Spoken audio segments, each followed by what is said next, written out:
I would say that our mission is to be the one-stop shop supplier for two-piece custom wheels that fulfill the needs of the custom hot rod market.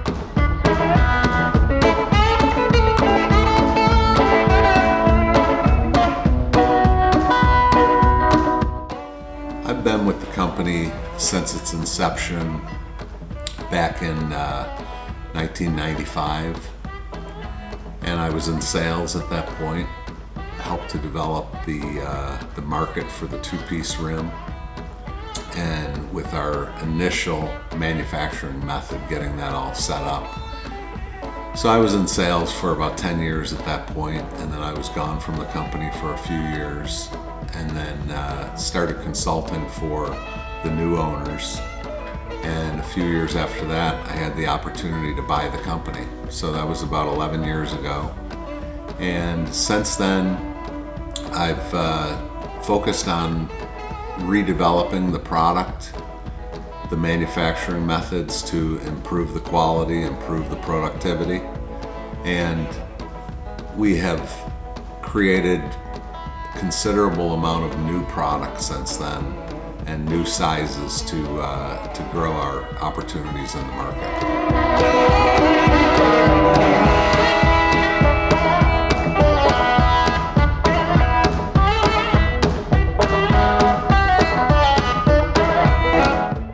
We have got a really complex product that goes through a lot of steps to manufacture it from start to finish.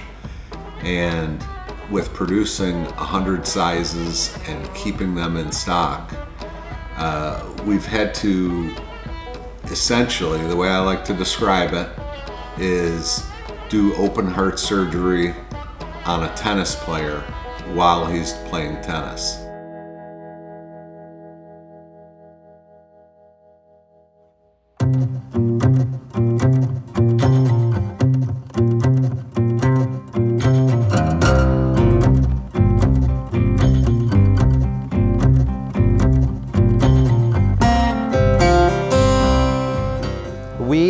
We tend to, especially rim supply, we bring in the raw material, which is different length logs. It's all log billet. And from there it goes through our CNC saw operation, where we actually cut the length. What the finished width of the part would be is what we would actually saw that length to. So for example, what I have here is a 20 by 10.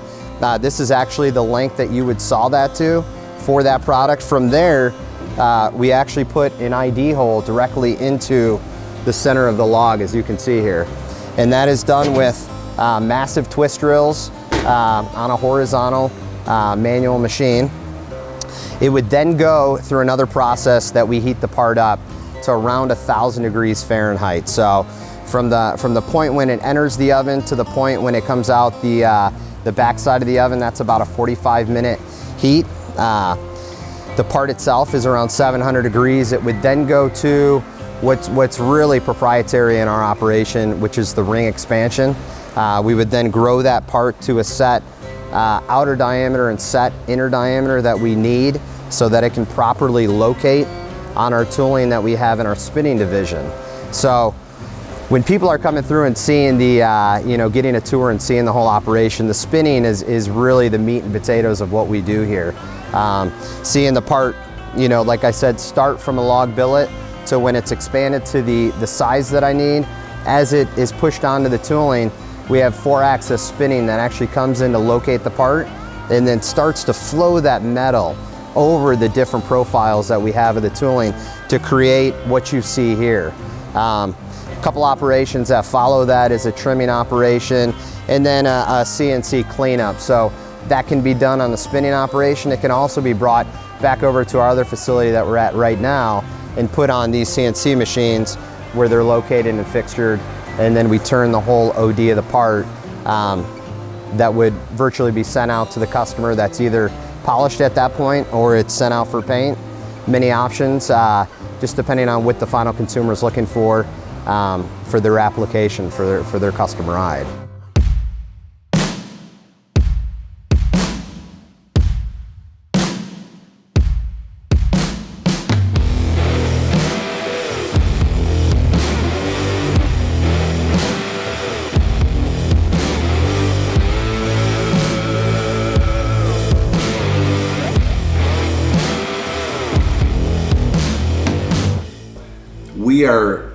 we are constantly looking with our new process on new product that we can develop for the wheel market, which includes beadlock material and different forged rims. And we're also working on product to get us into the modular wheel market, which is a bolt together application. And we've been doing a lot of development on that. So to acquire new customers, we really need to create new product to enter into existing but more growing, vibrant markets. What we don't have here is some big engineering department with a bunch of high-paid engineers, and so we don't have that capability. We can't afford that capability.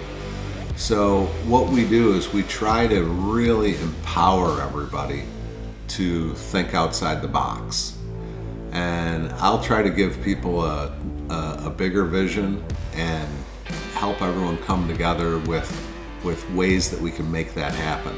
But for the most part, we will make decisions very quickly to create tooling and try things out.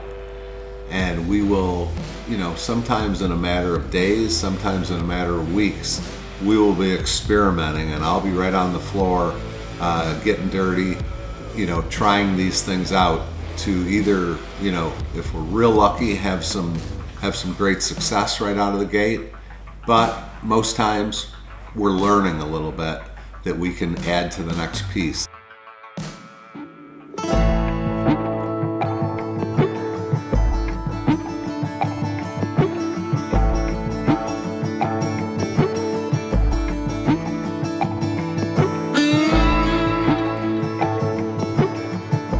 Well, we're in a pretty cool location here in Terre Haute, Indiana.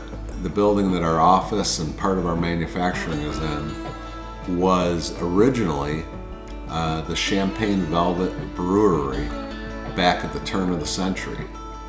And quite fascinating seeing old pictures. It was one of the first mass production beer facilities in the country. So it was Champagne Velvet for about 40 years, and then dormant for 15, 20 years, and then it was owned by Borden, and it was a potato chip factory for about 20 years.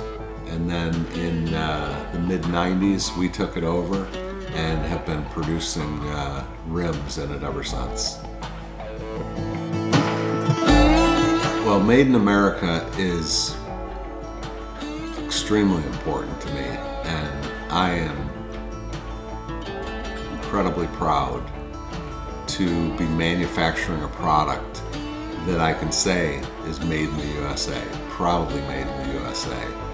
I can tell you that it is not easy to keep a manufacturing plant running, keep sophisticated equipment running. It can cost staggering amounts of money to keep things running.